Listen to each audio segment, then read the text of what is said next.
Alright, so I'm making this video to show you how to bypass your clutch safety switch.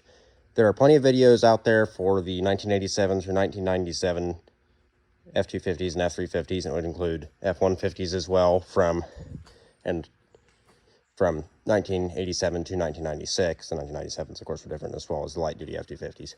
Anyhow, on these older trucks, at least the 80 through 86, I would assume they're the same, even though this one is a diesel. It's the same type of transmission and same general clutch setup as at least the 300 inline 6 is the only other one I've seen. But it is not down on the rod like it is on the 87 through 97 trucks. It is on the clutch pedal itself, more or less, right next to it. I'll show you what I mean, but I couldn't find any videos on this, so I decided I'm just going to make one myself. Don't mind all the oil under the truck, as you might have seen. It's missing a driver's side valve cover, but it'll be fine, he said. I'll only run it until one comes in on Tuesday, he said. Saturday it is now. Hopefully he doesn't run it every day like the retard he is. All right, so to get at it, it's right here, this black one.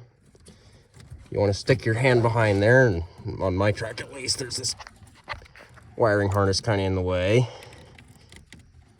And you want to lift up on the top of it and push that out with your thumb. And there you are.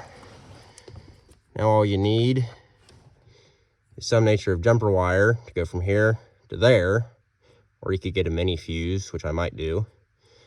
And then the truck will start without the clutch depressed. So then you must be careful that the vehicle is in neutral. Of course, it really only works on manuals. There's no clutch in an automatic. But if you decide to do this, or if your clutch switch isn't working, since they don't make them for these trucks anymore, or if you're like me and your Ford diesel takes a while to start, and you don't really like holding that heavy clutch to the floor, and sometimes it's easier to just hold the key over without the clutch in, depending on this, that, and the other, then yeah, go for it. But do not hold me responsible for it. I'm only showing you how.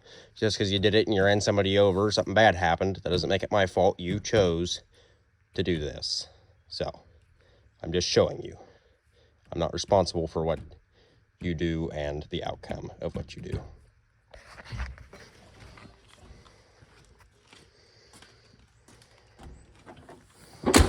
Alrighty, so now I just got to go find the mini fuse, and then I'll be back.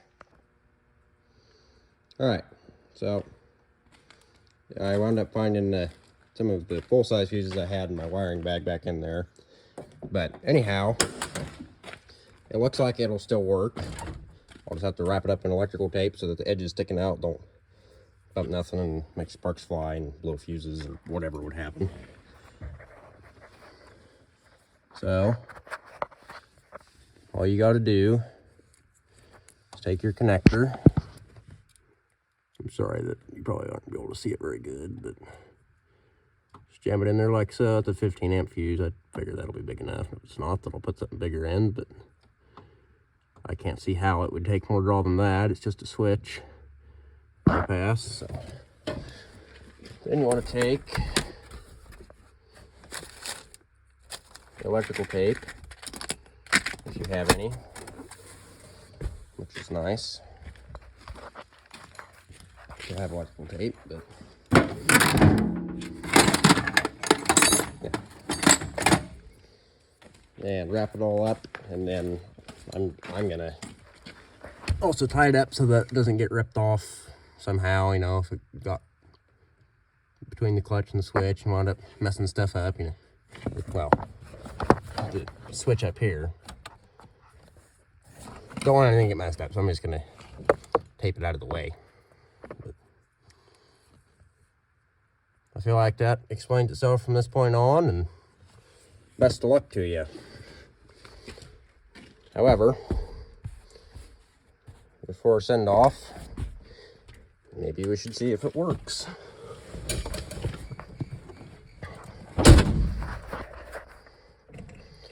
And I'll also show you just how dangerous it can be. So yeah, make sure you're in neutral. Fires up. Okay, good. Notice it fired easy. The engine's warm. A diesel engine, older one like this, will fire up pretty easy if the engine's warm.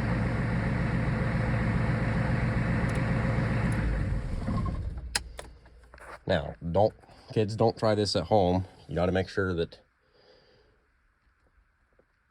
you are not going to crash into anything doing this. But the motor might start, and it'll definitely roll the truck. See? It started. That is very, very dangerous. Don't do that.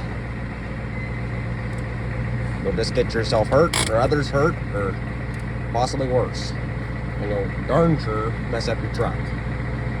So, take it with a grain of salt. Doing this is dangerous. And with that, I wish you best of luck. Don't mess up your truck. Don't mess up yourself. And don't hurt nobody.